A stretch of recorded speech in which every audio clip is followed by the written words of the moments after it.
Shalom. Saat ini saya akan menyampaikan firman Tuhan, yaitu dengan judul Pesta Perkawinan Anak Domba selama 75 hari. Wahyu 11 ayat 3. Dan aku akan memberi tugas kepada dua saksiku, supaya mereka bernubuat sambil berkabung 1260 hari lamanya.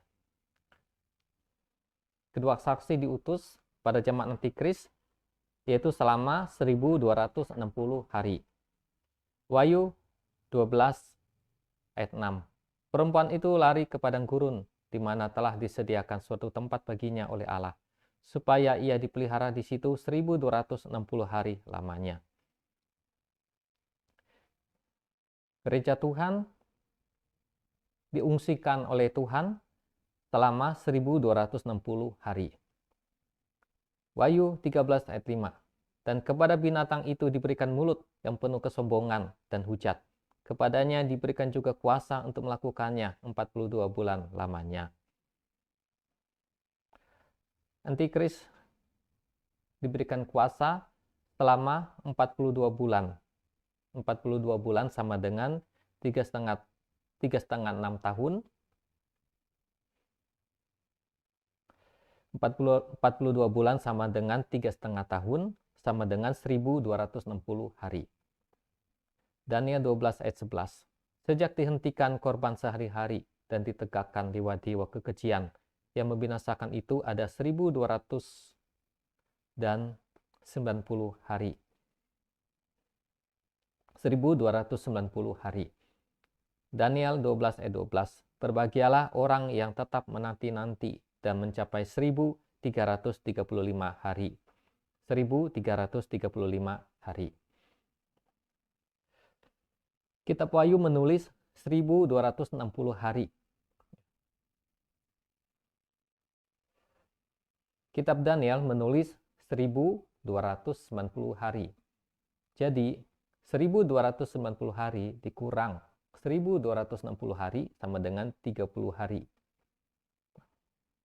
Jadi di Daniel 12 ayat 11 dan di kitab Wahyu ya 1290 dikurang 1260 sama dengan 30 hari.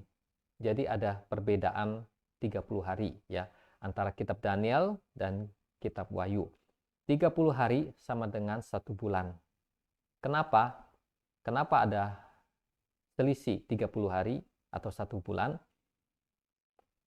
Karena waktunya dipersingkat ya. Supaya jangan dari segala yang hidup tidak akan ada yang selamat. Ayat firman Tuhan Matius 24 ayat 22. Dan sekiranya waktunya tidak dipersingkat, maka dari segala yang hidup tidak akan ada yang selamat. Akan tetapi oleh karena orang-orang pilihan, waktu itu akan dipersingkat. Markus 13 ayat 20. Dan sekiranya Tuhan tidak mempersingkat waktunya, maka dari segala yang hidup tidak akan ada yang selamat. Akan tetapi oleh karena orang-orang pilihan yang telah dipilihnya, Tuhan mempersingkat waktunya. Jadi masa antikris yang seharusnya 1290 hari yang ditulis oleh Daniel 12 ayat 11 dipersingkat menjadi 1260 hari. Ya. Kenapa? Supaya jangan banyak orang yang binasa. Ya. Karena pada zaman antikris akan ada senjata-senjata yang canggih seperti nuklir, senjata kimia, dan lain-lainnya. Jadi Tuhan mempersingkat waktunya oleh karena orang-orang pilihan. Supaya jangan banyak yang binasa. Jadi di sini ada peran dari orang-orang pilihan. Salah satu peran yang penting yaitu doa dari orang-orang pilihan sehingga Allah mendengarkan doa orang-orang pilihan. Berikutnya, jadi yang dipakai ialah 1335 hari dikurang 1260 hari sama dengan 75 hari. Nah, jadi tidak lagi pakai 1290 karena 1290 sudah menjadi 1260. Nah, untuk 1335 yaitu dari Daniel 12 ayat 12 dikatakan, berbahagialah orang yang tetap menanti-nanti dan mencapai 1335 hari. Jadi 1335 hari dikurang 1260 hari sama dengan 75 hari. Nah, jadi ada waktu 75 hari. Ya. Jadi antikris 1260 hari, kemudian ada 75 hari waktu, ya, sehingga seperti yang dikatakan oleh Daniel tadi, berbahagialah orang yang mencapai hari yaitu 1335 hari. Nah, jadi waktu yang 75 hari adalah waktu untuk perjamuan kawin anak domba. Ayat firman Tuhan, Wahyu 19 ayat 7 sampai 8. Marilah kita bersukacita dan bersorak-sorai dan memuliakan Dia. Karena hari perkawinan anak domba telah tiba dan pengantinnya telah siap sedia. Dan kepadanya dikaruniakan supaya memakai kain lenan halus yang berkilau-kilauan dan yang putih bersih. Lenan halus itu adalah perbuatan-perbuatan yang benar dari orang-orang kudus. Lalu ia berkata kepadaku, tuliskanlah, berbahagialah mereka yang diundang ke perjamuan kawin anak domba. Katanya lagi kepadaku, perkataan ini adalah benar, perkataan-perkataan dari Allah. Amin. Pesta perjamuan kawin anak domba terjadi sesudah 1. Antikristus dan pengikutnya dikalahkan di perang Harmagedon oleh penunggang kuda putih Tuhan Yesus Kristus dan pengikutnya. Jadi perjamuan kawin anak domba Allah terjadi di surga. Ya, terjadi sesudah Antikristus dan pengikut-pengikutnya dikalahkan oleh penunggang kuda putih, yaitu Tuhan Yesus. Terus yang kedua, sesudah orang-orang saleh atau orang-orang beriman dari zaman Habel sampai zaman Antikris yang mati martir dibangkitkan. Ya. Jadi perjamuan kawin anak domba terjadi sesudah yang kedua, yaitu sesudah orang-orang beriman dari zaman Habel sampai kepada zaman Antikris yang mati syahid. Ya, pada zaman Antikris ada orang-orang percaya yang mati syahid, yang tidak mau menerima tanda binatang dan yang tidak mau menyembah patung Antikris. Nah, jadi sesudah Antikris dikalahkan oleh Tuhan Yesus membangkitkan orang-orang saleh atau orang beriman dari zaman Habel sampai pada zaman Antikris. Kemudian diangkat, bertemu dengan orang-orang percaya yang berada di awan-awan. Jadi, sebelum Antikris menyatakan dirinya selama 3,5 tahun, ada orang-orang percaya yang sudah diangkat oleh Tuhan, ya, yang di rapture dan berada di awan-awan, ya, ada di 1 Tesalonika pasal 4. Yang mengalami pengangkatan rapture, tidak mengalami zaman Antikris selama 3,5 tahun, ya, menuju surga mengikuti perjamuan kawin anak domba. Jadi orang-orang saleh, ya, dari zaman Habel sampai zaman Antikris yang dibangkitkan oleh Tuhan Yesus diangkat, bertemu dengan orang-orang percaya yang sudah diangkat sebelum masa Antikris yang berada di awan-awan, bertemu kemudian menuju ke pesta perkawinan anak domba di surga. Pernikahan Kristus sebagai kepala gereja dengan tubuhnya, yaitu gerejanya, terjadi di bumi.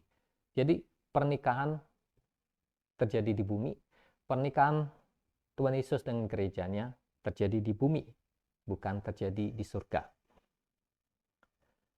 Jadi pernikahan Tuhan Yesus dengan gerejanya terjadi yaitu pada waktu kegerakan besar atau hujan akhir. Jadi pada waktu kegerakan besar atau hujan akhir di akhir zaman, di mana gereja disempurnakan, maka terjadilah pernikahan antara Tuhan Yesus dengan gerejanya, dalam arti secara rohani, yaitu bersatunya Tuhan Yesus dengan gereja, orang-orang percaya. Ayat Daniel 9 ayat 27, terjemahan lama, Maka pada Sabat satu itu akan dinyatakan perjanjian itu kepada beberapa orang dengan kemuliaannya. Dan setengah Sabat itu akan memperhentikan korban sembelihan dan persembahan makanan. Dan di atas bumbungan Ka'bah akan terdiri alamat kerusakan yang haram sampai semuanya sudah ditumpas dan suatu kerusakan yang tiada terbaiki lagi itu sudah dicurahkan kepada si pembinasa itu. Nah, jadi Daniel 9 ayat 27 berbicara 7 tahun masa kesusahan, setengah tahun adalah kemuliaan, yaitu kegerakan besar atau hujan akhir, dan setengah dari 7 tahun yang berikutnya atau 3,5 tahun adalah masa antikris, si pembinasa.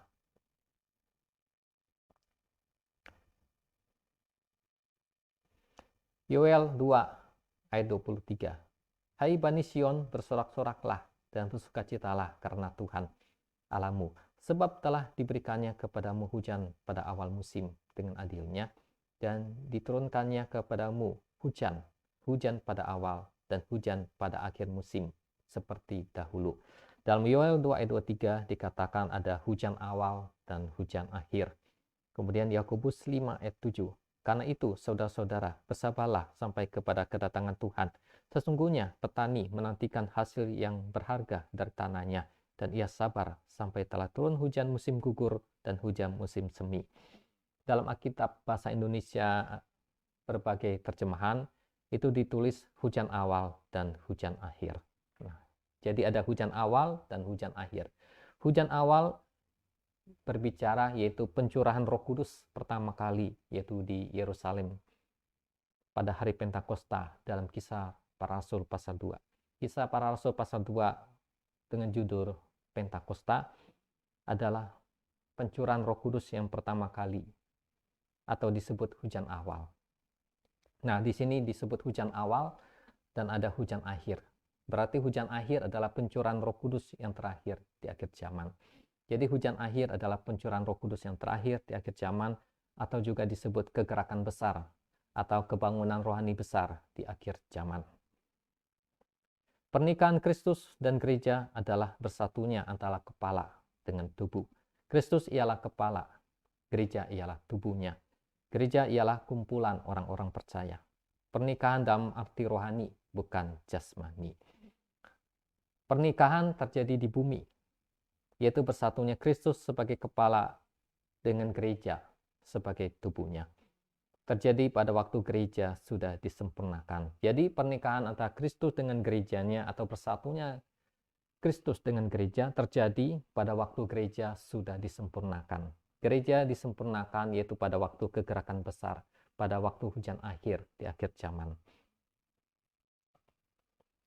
Ayatnya, Matius 5 ayat 48. Karena itu haruslah kamu sempurna, sama seperti Bapakmu yang di surga adalah sempurna.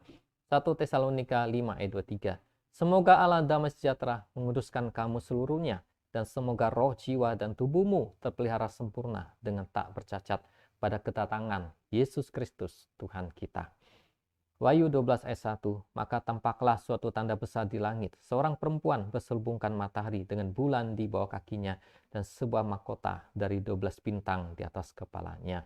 Wahyu 12 ayat 1 berbicara tentang gereja Tuhan yang sudah disempurnakan, ya. Jadi gereja Tuhan yang disempurnakan, gereja Tuhan digambarkan dengan perempuan, ya. Karena Tuhan Yesus sebagai mempelai pria, berarti mempelai wanita adalah gereja, orang-orang percaya. Jadi di sini Wahyu 12 ayat 1 berbicara gereja yang sudah disempurnakan di akhir zaman sehingga menikah dengan Tuhan Yesus.